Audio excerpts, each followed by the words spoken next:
আহা, ছোট বাচ্চাও তো মাকে বলে মা তুমি ঘুমাবা না, ছোট বাচ্চাও তো বাবাকে বলে বাবা তুমি ঘুমাবে না।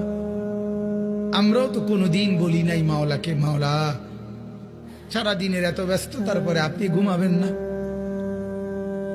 মাওলা বলে না তুমি ঘুমাও, আমি জেগে আছি।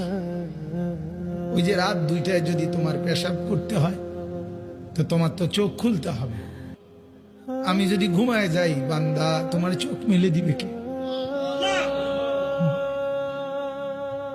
তুমি যে 3টা বাজে বলে রাখছো যে গাড়িতে 3টায় রওনা দিয়া সকাল 7টার ফ্লাইট ধরবা ঢাকাতে গিয়া, এখন আমি যদি ঘুমায় থাকি তাইলে রাত 3টা বাজে তোমার চোখ খুলে দেবে কে?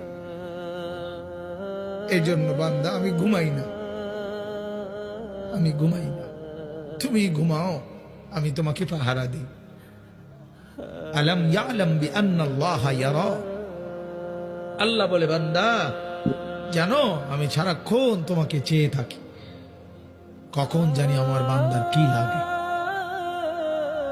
আল্লাহ বলেন তুমি ঘুমাও, তোমার ক্ষেত তোমার ঘরের একটা বদনা পর্যন্ত ঘরের ভিতরে, তোমার ঘরের একটা নুনের বাটি পর্যন্ত ঘরের ভিতরে, এত বড় বিশাল ক্ষেত ফসল লাগায়া রেখে আসলা, কই ওয়াল কই, দরজা কই, জানালা কই, উপরে ছাদও নাই, বেড়াও নাই, কিচ্ছু নাই, কারে দিয়া গেলা?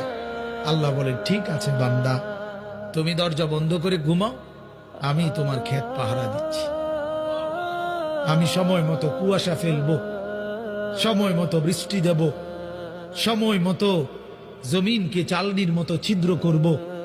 একদিন দেখবা তুমি সকালবেলা গিয়ে তোমার ছোট্ট দানা থেকে আমি আল্লাহ নতুন গাছ বের করে দেব।